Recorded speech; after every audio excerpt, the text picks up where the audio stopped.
Are living costs in 2024 actually that high in Portland, Oregon? In this video, we're gonna break down all those costs point by point. Let's go.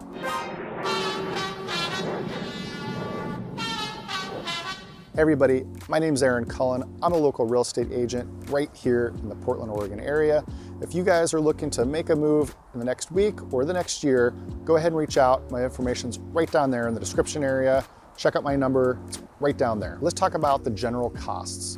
Now, if you're looking to make a move to Portland, all your main costs like transportation, utilities, gas, food, I'm gonna go ahead and break down some of those average costs for you. Those costs are gonna be about the same to you. Now, the biggest cost savings that you're gonna have if you move to Portland is gonna be no sales tax. Now that is pretty big. Depending on where you live, that's probably anywhere from 7 to 10, 11%, really big. So you're gonna get that immediate savings when you move just to the state of Oregon, no matter where you live in the state. So I definitely factor that in to your cost of living, your savings that you're gonna get in your day-to-day goods when you're out buying a coffee, buying groceries, getting gas, and even ordering online. That was one of the biggest things to my budget that I was able to save on was that no sales tax. Let's break down a few of the goods that you're gonna buy on a weekly, daily basis right here in Portland versus the Bay Area. If you look here, bread, $4. San Francisco, you're gonna be paying close to $5. A dozen eggs, $2.71. Now my eggs, I buy organic. This is an organic price, but organic,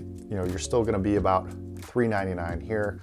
So San Francisco, you're gonna be $3.68 versus that $2.71 for non-organic. There's definitely a little savings there for sure. Milk, $2.66 in Portland versus $3.27 in the Bay Area. Pizza Hut, I'm guilty of occasional Pizza Hut on a football game night or something like that. $12.50 versus $14, a little over $14. McDonald's, never go to McDonald's. For some reason, it's a little bit more expensive. $6.25 versus $6.07. And then if we go over to entertainment costs, San Francisco, movie is gonna be a little bit more expensive. Same with Los Angeles, where I lived. Yoga class, that's gonna be more expensive, $23 in the Bay Area versus $18 in the Portland area. Oh, beer is gonna be about the same, slight bit higher here. Healthcare costs are gonna be about 19% higher in the Bay Area versus Portland. Let me ask you, what do you think the most significant factor is contributing to the cost of living in Portland? Well, if you guessed housing, you're right. Portland, Oregon's housing is higher than the national average. Now, if you're moving somewhere like Los Angeles or the Bay Area or New York, then chances are that cost of living is actually gonna go down quite a bit for you. So that is a big plus. But if you're moving from somewhere like Phoenix, Arizona, or somewhere in the Midwest, then cost of living is gonna be higher for you because of that housing is the big thing right there. Now, if you say take somewhere like Texas, I've had several clients move from Houston and Austin, you're actually gonna save on your property taxes because property taxes here are 1%, but then each city and county can put different bonds on top of that.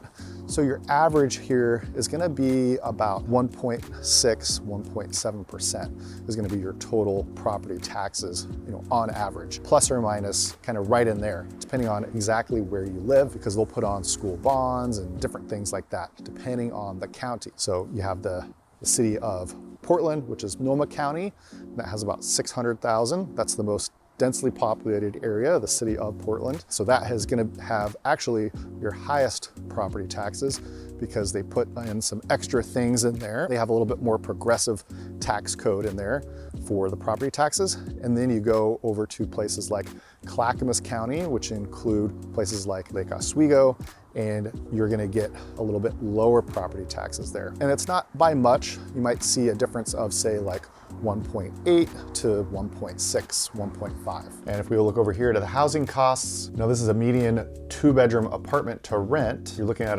that's that $2,500 to $2,600 a month.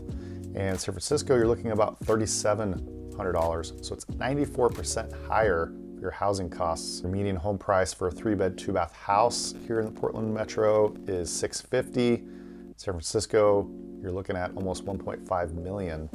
So quite a big difference there in your rent and to buy. So you can see why it's so attractive for being a city on the West Coast. So, if you're moving from the Bay Area, moving from Southern California, or even from Seattle, and you want to stay on the West Coast, have access to the beach, have access to the mountains, amazing hikes and all kinds of amazing outdoor activities for adults and for kids, then you kind of see how it really quickly stacks up in the favor of Portland as far as all those things that we just mentioned. All right, now let's talk about the housing market and the rental trends. Since housing is going to be the most expensive thing to your monthly bottom line, we want to dedicate a good portion of this video to talking about that. Now, if you're debating whether to rent or to buy, this is a great section to pay attention to decide whether you should rent or to buy. And here I've pulled up the map of the current market summary for your rent and to buy. So first here, let's look at rent. So we can look a little deeper on this.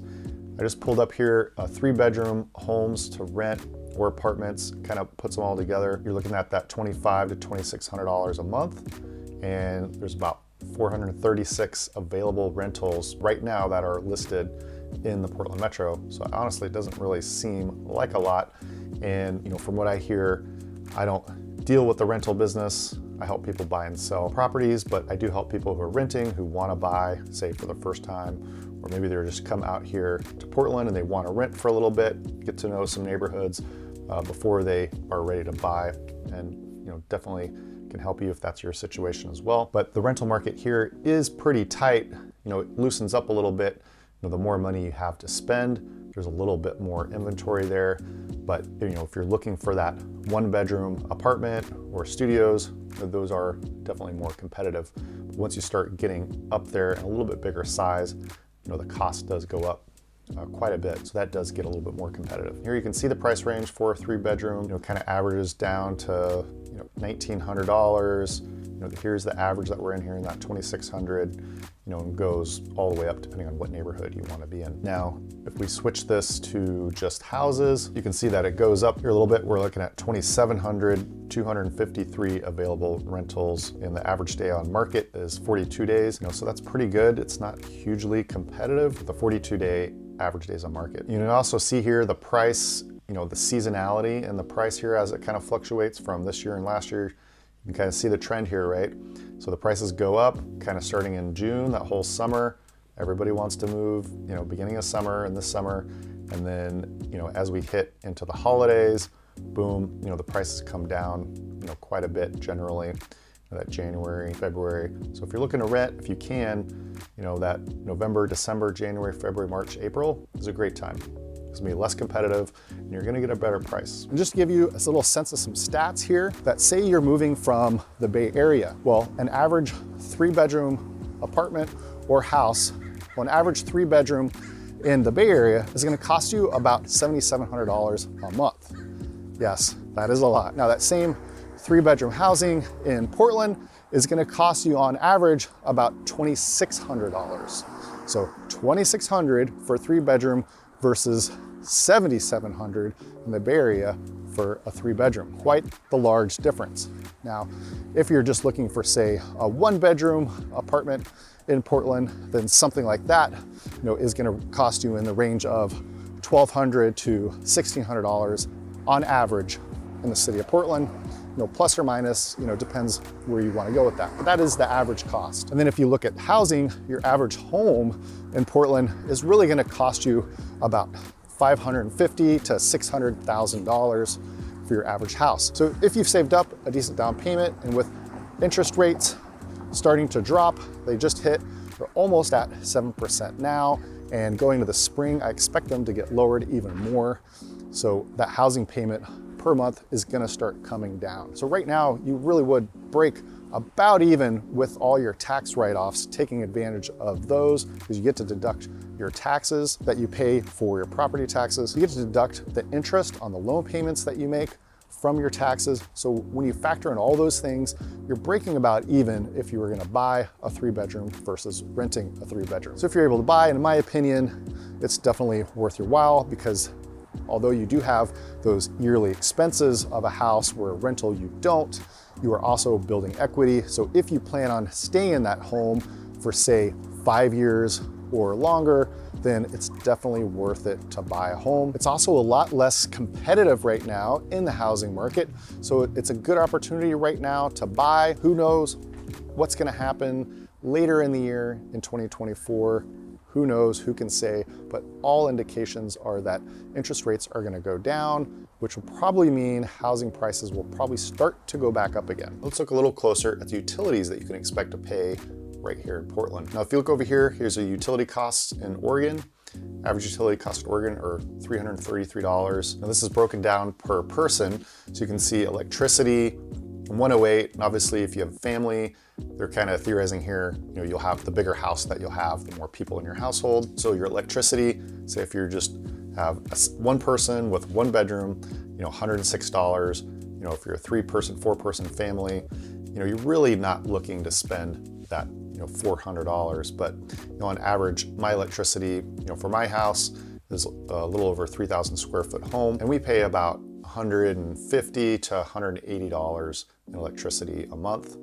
And our gas is, probably about $130, and we don't have cable, we just have internet, and our internet is about $70 that we pay a month for very high speed, and our water is actually about $150 on average. In the summer, it's definitely a little bit more expensive because you're gonna be running sprinklers and things like that if you have some kind of yard. And then obviously, once the summer is done, the rain starts in the fall, and you just turn your sprinklers off. So you're gonna be running that extra water usage all through the summer. And then, through the fall, winter, and spring, you're just gonna get that constant little bit of rain on and off, and that's perfect for all your plants and your grass. So all in all, if you have a home that's about in that 3,200 square foot range, you can expect to pay probably about $500 to $600 a month for all your utilities, including electricity, gas, so that's heating, cooling, your water. Expect to pay about that $500 to $600 range per month. And obviously, it's going to be a lot less if you have a 1-bedroom apartment. So something just to be aware of, Portland is a great market right now to buy in if you want to be a buyer. It's pretty close, as we've been a long time, to be an even market of buyer and seller. Homes are sitting a little bit longer, giving buyers a lot more choice, and you have a lot more power to negotiate the price and the terms on that house. Now, in the springtime, depending on when you're watching this video, spring is always the seasonally the hottest time, pretty much in the whole US, but especially here in Portland, because the weather changes, it gets nicer. People are wanting to be out and about, wanting to look at houses if they're wanting to make a move. So just something to expect, that there is a lot more competition come springtime. I hope this video gives you a better sense of what the cost of living is like in Portland, Oregon. If you guys are looking to make a move, whether it's next week or next year, go ahead and reach out. My information's right down there below. And if you enjoyed this video, you're really gonna like the next video that's coming up right now. Just go ahead and click the link. And if you wanna reach out, my information's right down there in the description area.